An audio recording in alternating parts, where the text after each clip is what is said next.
Salut les filles, donc je vous retrouve aujourd'hui pour une vidéo tag, mais un tag collaboration. Donc sur une idée d'Aline de la chaîne Faiblesse. Voilà, Aline a regroupé plusieurs personnes, dont moi, pour pouvoir créer un tag, donc tout ensemble. Alors au départ, on n'avait pas de thème défini, ensuite on est parti sur le thème de la femme, et suite à ça, on a chacune choisi une question pour créer donc ce tag, et qu'on posterait justement le dimanche 8 mars pour la journée de la femme. Donc ce tag s'appelle « Être une femme en 2015 » et il y a 13 questions. Alors, les questions, je les avais regardées vraiment sur le Facebook parce qu'Aline avait créé une page spéciale, un groupe Facebook pour qu'on puisse se parler toutes les unes avec les autres et pour que ça reste un petit peu caché entre guillemets.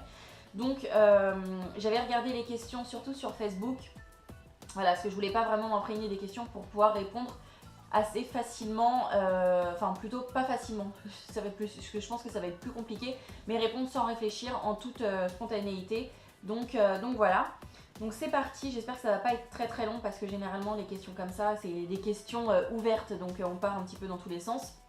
Mais bref, donc question 1, a-t-on vraiment besoin d'être mère obligatoirement pour qu'une femme se sente heureuse? Alors, de mon point de vue, enfin en règle générale je dirais que non, parce qu'il y a des femmes qui sont très familles, mais il y en a d'autres qui sont pour le coup très carriéristes et qui n'ont pas du tout besoin d'avoir une vie de famille tant qu'elles sont seules et qu'elles arrivent à avancer dans leur carrière et elles sont très heureuses comme ça. Donc dans le cas général, je dirais que non. Dans mon cas à moi, donc je suis très heureuse comme je suis, hein, j'ai pas d'enfant encore, mais c'est vrai que je me suis fait un schéma de vie idéal depuis que je suis petite et les enfants sont inclus dedans et j'ai toujours voulu avoir des enfants, donc je suis heureuse actuellement. Mais je pense que je le serai encore plus une fois que j'aurai des enfants. Pardon. Donc question 2. D'après toi, existe-t-il toujours des métiers réservés qu'aux femmes ou qu'aux hommes? Pareil, c'est oui et non. Je dirais oui dans le sens où il y a des métiers qui sont vraiment vraiment durs, que certes peut-être des femmes peuvent faire, mais je trouve que c'est assez compliqué, notamment dans les métiers du bâtiment. Taper à la masse au marteau-piqueur, une femme peut le faire parce qu'on peut faire plein de choses autant que les hommes, mais c'est vrai que je pense que ça va être un peu plus compliqué. Après, il y a plein de métiers qui sont vraiment à la base typiquement masculins et qui au final vont très bien aux femmes. J'avais vu un reportage où un garage dans le sud de la France était composé que de femmes, donc des mécaniciennes, des carrossières, des peintres, enfin voilà, vraiment que pour les femmes. Et ça, je trouve ça vraiment très bien. J'ai ma meilleure amie, moi, qui son père a un garage, et elle aurait adoré travailler dedans. Ça s'est pas fait, mais elle aurait adoré faire son diplôme de carrosserie. Donc voilà, tout est possible. Malheureusement, c'est encore assez fermé parce que les hommes sont un peu réticents à ce que les femmes rentrent dedans. Mais oui, je pense que il y a des métiers encore qui sont vraiment réservés plutôt vraiment aux hommes qu'aux femmes, mais ça c'est le niveau de la force. Mais sinon en globalité, non. Tous les métiers peuvent être ouverts, après je pense qu'il y en a qui sont plus difficiles que d'autres, en tout cas physiquement. Si tu avais eu le choix, aurais-tu aimé être un homme? Non, moi je suis très bien en tant que femme, donc après il y a des avantages et des inconvénients, mais non, franchement, être une femme me plaît largement, j'aurais pas spécialement envie d'être un homme. Question 4. Penses-tu qu'une femme peut être épanouie seule sans être en couple? Alors je pense que oui, même si j'ai beaucoup de mal à l'imaginer, parce que moi j'aurais vraiment beaucoup de mal à être toute seule, enfin je me souviens pas, ou très rarement, avoir été célibataire en fait, donc je me vois vraiment pas, j'ai vraiment du mal à imaginer me voir toute seule. Là ça fait plus de 8 ans que je suis avec mon copain, donc j'ai vraiment du mal à l'imaginer. Et moi je ne pourrais pas être toute seule. Vraiment, je serais vraiment triste d'être toute seule. On dit souvent qu'une femme qui prête réellement attention à elle se vérifie par des ongles toujours manucurés. Valides-tu cette règle? Alors, je vous aurais dit oui, dit-elle avec des ongles complètement pourris. Mais plus maintenant, on va dire. Puisque en fait, quand j'étais chez ma mère, je ne passais pas un moment, mes ongles ne respiraient jamais. Il n'y a pas un seul instant où je n'avais pas du vernis sur les ongles. Tout le temps, ongles des mains, ongles des pieds. En hiver, même s'ils sont cachés par les bottes, les chaussettes, les machins, j'ai toujours eu les ongles faits. À partir du moment où j'ai emménagé, donc là je crois que c'est la deuxième fois en 5 mois que je me fais les ongles. Donc voilà, donc j'ai toutes mes petites bouteilles là de vernis, mes 100 petites bouteilles qui sont toutes seules dans une boîte. Mais donc pour moi oui, quelqu'un qui a des ongles nickel, c'est quelqu'un qui fait attention à elle parce que les ongles ça se défonce assez vite. Et pour moi si tes ongles sont nickel, ça veut dire que tu prêtes attention à toi puisque tu les refais quand même assez constamment. Donc c'est oui, pour moi c'est que tu prêtes attention à toi. Voilà. Question 6, qu'est-ce qu'une femme naturelle pour toi? Une femme naturelle, pour moi, c'est pas forcément par rapport au maquillage. Une femme naturelle, c'est juste quelqu'un qui fait pas semblant. Pour moi, naturel, je pense plus mentalement que physiquement, esthétiquement. Pour moi, une fille naturelle, bah, c'est quelqu'un qui se prend pas la tête et qui n'agit pas en fonction des autres. Voilà. Donc après, tu peux être très maquillée et pourtant être totalement naturelle dans ta façon d'être. Donc voilà. Et à côté de ça, en même temps, quelqu'un qui est trop maquillé, forcément ça fait un peu moins naturel. Mais pour moi, le naturel se juge plus sur la mentalité plutôt que sur le physique. As-tu l'impression d'avoir autant de cran qu'un grand bonhomme sans tous ses poils et l'endroit? Attends. Question 7. As-tu l'impression d'avoir autant de cran qu'un grand bonhomme sans tous les poils et l'entrejambe? Bah oui. Bah oui, parce que t'as beau avoir des poils et t'as beau avoir des poils et une queue, c'est pas pour ça que t'es beaucoup plus courageux. Hein. Des fois t'as des brels, voilà, et pourtant ils ont quelque chose entre les jambes. Donc j'ai pas forcément plus de cran puisque je suis pas forcément quelqu'un de super courageux à la base. Mais oui, sur certains cas, des fois, t'as des mecs, t'as envie de leur dire putain, mais secoue-toi quoi. Donc oui, sur certains points, je dirais que oui. Question 8. 5 raisons d'être une femme. Les enfants, parce qu'un homme ne pourra jamais le vivre. Les vernis, parce que c'est trop chouette. Même si en ce moment j'en mets beaucoup moins et je regrette à chaque fois que je vois quelqu'un qui a fait ses ongles. Le maquillage, même si voilà, les garçons s'en tapent totalement, enfin je trouve ça génial. 5 autres, il me manque 2.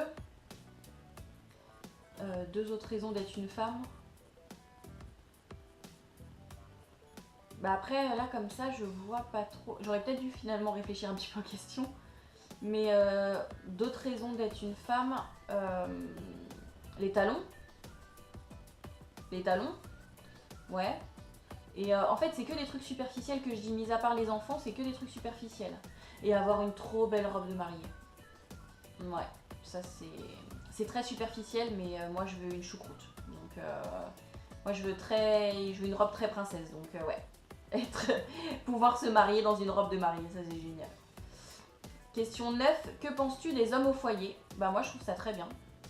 C'est voilà, pour si dans un couple la femme touche plus que l'homme, ce qui arrive, hein, voilà, hein, c'est pas forcément les hommes qui touchent plus. Bah, si la femme touche plus d'argent, bah forcément c'est plus avantageux que l'homme reste à la maison. Et moi franchement j'y vois pas d'inconvénient. Je trouve pas ça dégradant pour un homme. Je trouve ça bien. Et puis c'est très courageux je trouve. Certains vont dire que ouais, t'es une meuf parce que tu restes à la maison. Au contraire je trouve ça très courageux moi. Question 10. Si tu as été un homme juste pour une journée, que ferais-tu? Moi si j'étais un homme juste pour une journée, j'aurais un rapport sexuel. Parce que j'aimerais bien savoir ce que ça fait, mais côté masculin. Question 11. Qu'est-ce qui représente le plus la féminité pour toi, mentalement ou physiquement? Alors mentalement, pour moi, ce qui représente le plus la féminité... Bah mentalement, moi c'est pas quelque chose de très gratifiant pour la femme. C'est toujours en fait, c'est qu'on est très prise de tête. Ça c'est typiquement féminin je trouve. On se prend trop la tête, oui mais si je dis ça, il va savoir que ça. Et puis si ça ouais.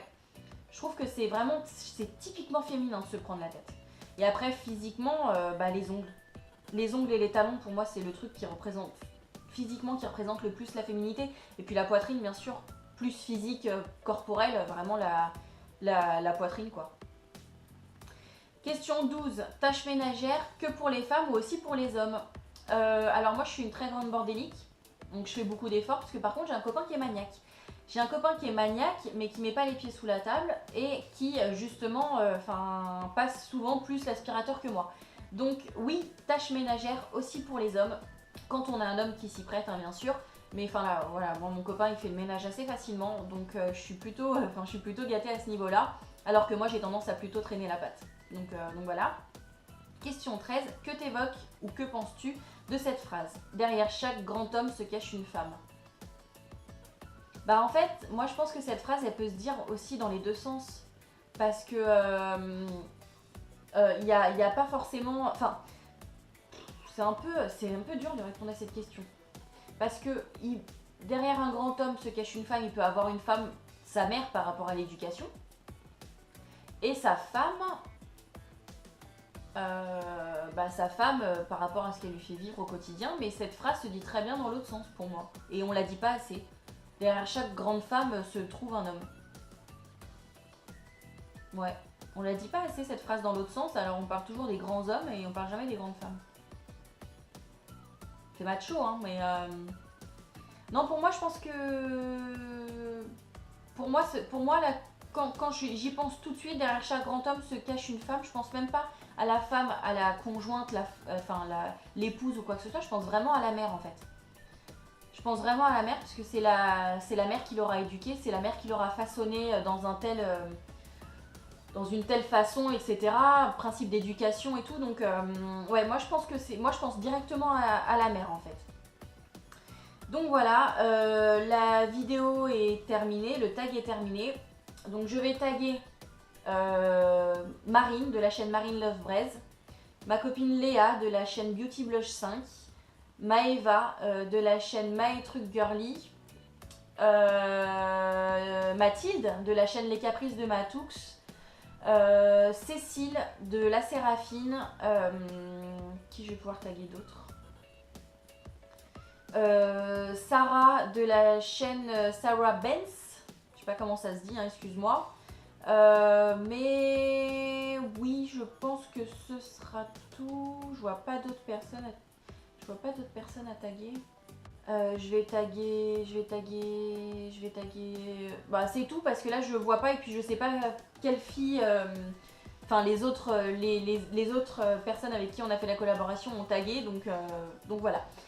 Donc j'espère que cette vidéo vous aura plu. Je vous invite vraiment à la faire parce que c'est une vidéo qui est, un tag qui est assez sympa. Voilà, il y a eu plusieurs idées de mélanger pour pouvoir trouver ces questions. Donc je vous fais plein de gros bisous et je vous dis à la prochaine vidéo. Ciao!